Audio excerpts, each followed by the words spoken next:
Good morning students, welcome back in the chapter of electricity. In this chapter we have talked about electric circuit, electric current and potential difference. Now in this lecture we will discuss about the Ohm's law. Students, इस lecture में हम लोग Ohm's law के बारे में बात करेंगे. This law was given by Ohm. Okay, so this is known as Ohm's law. According to this law, at constant temperature, the potential difference between 2 points of a current carrying circuit is directly proportional to the electric current flows through it. Students, इस नियम के according एक particular condition पर, और वो condition क्या है कि जब टेम्परेचर को नियत कांस्टेंट रखा जाता है तब उस समय किसी सर्किट के अंदर दो बिंदुओं के बीच में जो स्थापित होने वाला पोटेंशियल डिफरेंस होता है that is directly proportional to the current flowing through it. उसके अंदर फ्लो होने वाले करंट के डायरेक्टली प्रोपोर्शनल होता है. This is known as Ohm's law. Students याद रहे, कांस्टेंट टेम्परेचर पर ही ओम्स लॉ क्या होता है, फॉलो करता है. अगर आप टेम्परेचर को चेंज करते हैं, टेम्परेचर वेरी करता है, then Ohm's law does not follow. Okay, तो याद रहे ये शर्त है कि एट कांस्टेंट टेम्परेचर होना चाहिए. Okay, so now we are going to derive the Ohm's law. Students, यहां पर अगर हम बात करें अकॉर्डिंग टू ओम्स लॉ, मैंने आपको बताया Ohm's law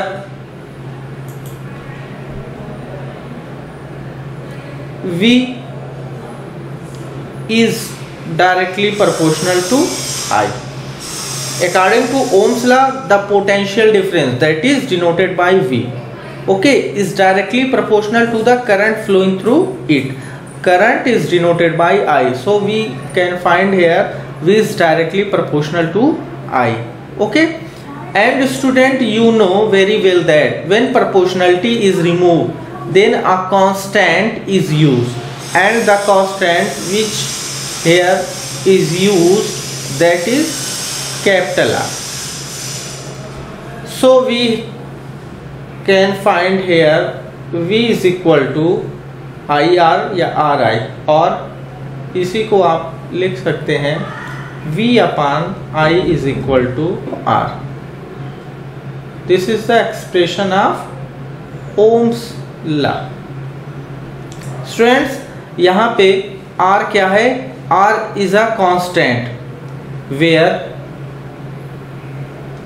R is a constant that is known as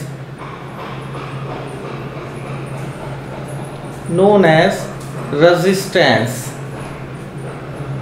student, जिसे हम क्या नाम देते हैं, रेजिस्टेंस के नाम से जानते हैं. And resistance is the characteristic property of the conductor which resist the flow of charge. Resistance किसी कंडक्टर की एक ऐसी प्रॉपर्टी है जो चार्ज के फ्लो को क्या करता है, रेजिस्ट करता है. ठीक है, उसको फ्लो करने से रोकता है. That is called as resistance. Every metallic conductor have its own resistance. उसका कुछ ना कुछ रेजिस्टेंस होगा. अब ये डिपेंड करेगा मटेरियल पर. ओके, उसके बेसिस पर उसका रेजिस्टेंस डिफाइन होगा, बट कुछ ना कुछ रेजिस्टेंस होगा. तो resistance is a characteristic property which resist और opposes the flow of charge. Students, if we talk about the SI unit, अगर हम SI यूनिट की बात करते हैं, SI unit of resistance, then we find that the SI unit of resistance is ohm R. A Greek letter omega.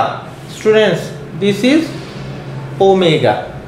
A Greek letter omega is used for SI unit of the resistance. Resistance की SI unit क्या है, ओम है या omega है. Students, here if we want to define 1 ohm, आप देख सकते हैं यहां से हम क्या कर सकते हैं, 1 ओम को इजिली डिफाइन कर सकते हैं। 1 ओम इज इक्वल टू, यहाँ आपको फार्मूला मिल रहा है स्टूडेंट्स, ऊपर आप देख रहे हैं this one, V upon I is equal to R। तो 1 ओम लाने के लिए हमको क्या करना होगा, पोटेंशियल डिफरेंस की वैल्यू 1 वोल्ट रख देंगे, 1 वोल्ट अपान इलेक्ट्रिक करंट की value 1 ampere, then it is equal to the 1 volt ampere inverse. This is 1 ohm. Students, this is 1 ohm. Now easily we can define 1 ohm. कैसे? If the potential difference between two ends of a circuit is 1 volt and the current flowing through that circuit is 1 ampere, then the resistance of that circuit is 1 ohm or 1 omega. Okay students, इस तरह से 1 ओम को हम क्या कर सकते हैं, easily define कर सकते हैं इसको। यस, आसानी से इसकी डेफिनेशन लिख सकते हैं और एग्जाम में बहुत पूछता है डिफाइन 1 ओम, या इस तरह से पूछता है define the SI unit of resistance, तो भी वही बात होगी, आपको 1 ओम को डिफाइन करना होगा।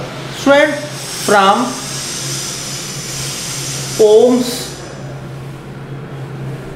लॉ, ओम्स लॉ से आप देख रहे हैं, यहां से हम इस तरह से इसको लिख सकते हैं, I is equal to V upon R।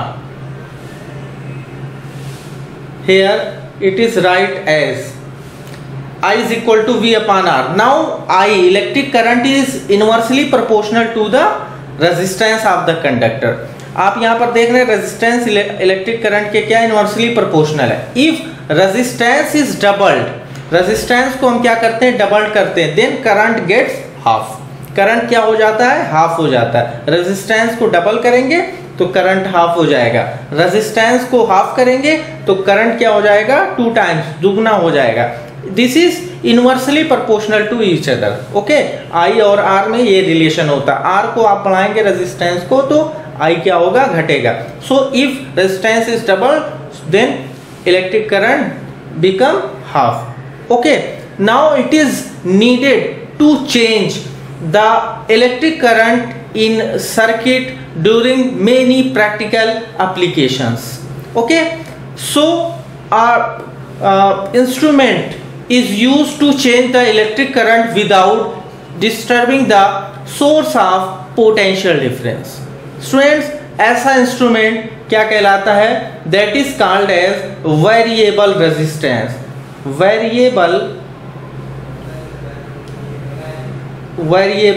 resistance, that is called as variable resistance. मैंने बताया कि प्रैक्टिकल एप्लीकेशन में कई बार ये ज़रूरत पड़ती है कि इलेक्ट्रिक करंट को शिफ्ट करना पड़ता है, इलेक्ट्रिक करंट को चेंज करना पड़ता है। तो ऐसी कंडीशन में या तो हम पोटेंशियल डिफरेंस को बार बार चेंज करेंगे तो इलेक्ट्रिक करंट क्या होगा, चेंज होगा, क्योंकि ओम्स लॉ में आपने देखा V is directly proportional I. But ऐसा करने से जो है वो प्रॉब्लम क्रिएट हो सकती, इसलिए सर्किट के अंदर एक इंस्ट्रूमेंट यूज किया जाता है जो कि क्या कहलाता है, वेरिएबल रेजिस्टेंस, जिसकी वजह से हम पोटेंशियल डिफरेंस को डिस्टर्ब किए बिना इलेक्ट्रिक करंट के अमाउंट को चेंज कर सकते हैं। And the device which is used to vary the resistance of the circuit is called as rheostat.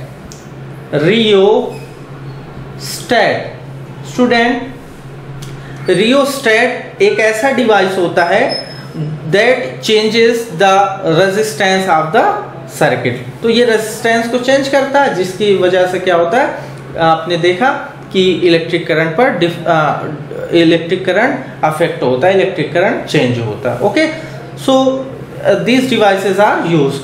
Students, one more important thing, when we plot a graph between potential difference and electric current for Ohm's law, जब हम Ohm's law के लिए क्या करते हैं, potential difference और electric current के लिए एक ग्राफ प्लॉट करते हैं, then we find a straight line that shows the resistance of the circuit और resistance of the conductor. Students, if this show x axis and this one is y axis, here current and here potential difference, then we find a straight line that shows the resistance of the conductor. तो हमेशा एक क्या होती है, straight line हमको मिलती है. Students, Ohm's law से रिलेटेड यहाँ पर एक क्लास वर्क में मैंने क्वेश्चन फ्रेम किया हुआ है. इस क्वेश्चन को आप इजीली सॉल्व कर सकते हैं. देखिए, the potential difference between the terminals of an electric heater is 60 volt when it draws a current of 4 ampere from the source. What current will be heater draw if the potential difference is increased 120 ohm. यहाँ पे कह रहा है कि potential difference किसी heater का जो है वो 60 वोल्ट है और उसके अंदर 4 एम्पियर का करंट फ्लो हो रहा है, यानी वो ड्रा कर रहा है. लेकिन अगर क्या कह रहा है कि पोटेंशियल डिफरेंस को इंक्रीज कर दिया जा रहा है 60 से 120, तब उसके अंदर कितना करंट फ्लो होगा. That can be answered very easily. आसानी से आप इसको क्या कर सकते हैं, आंसर कर सकते हैं. स्टूडेंट्स, यहाँ पे आपका मेंशन है V is equal to 60 volt, I is equal to 4 ampere. Students, यहाँ से आप R निकाल सकते हैं from Ohm's law. V upon I is equal to R. Okay, so V is equal to 60 upon I is equal to 4 is equal to R. Then we can write R is equal to 15 4 15. It means here resistance is equal to 15 ohm. Now कह रहा है कि जब हम potential difference को increase करते हैं V is equal to 120, but student listen carefully, heater का जो रेजिस्टेंस है that never change. Okay, either its electric current are change or potential difference is change. So resistance would be same, that is 15 ohm. So electric current we can find out easily. V upon I is equal to R. V is equal to here 120 upon I we have to find out, and 15. I is equal to 120 upon 15. Okay students, 15 8s, I is equal to 8 ampere. Students, this is the answer of this question. इस तरह से आप किसी भी circuit के अंदर resistance को या इलेक्ट्रिक करंट को या पोटेंशियल डिफरेंस को क्या कर सकते हैं, फाइंड आउट कर सकते हैं इस फार्मूले की हेल्प से, ओम्स लॉ की हेल्प से. स्टूडेंट्स, आज के लेक्चर में हम इतना ही रखते हैं, बाकी नेक्स्ट लेक्चर में. Now some questions are here on the basis of Ohm's law. Here 6 question, mostly numericals are here for Ohm's law. You have to attempt all this questions. I hope you will enjoy to attempt all this questions. Okay students, आज इतना ही रखते हैं, बाकी next lecture में. Thank you, have a nice day.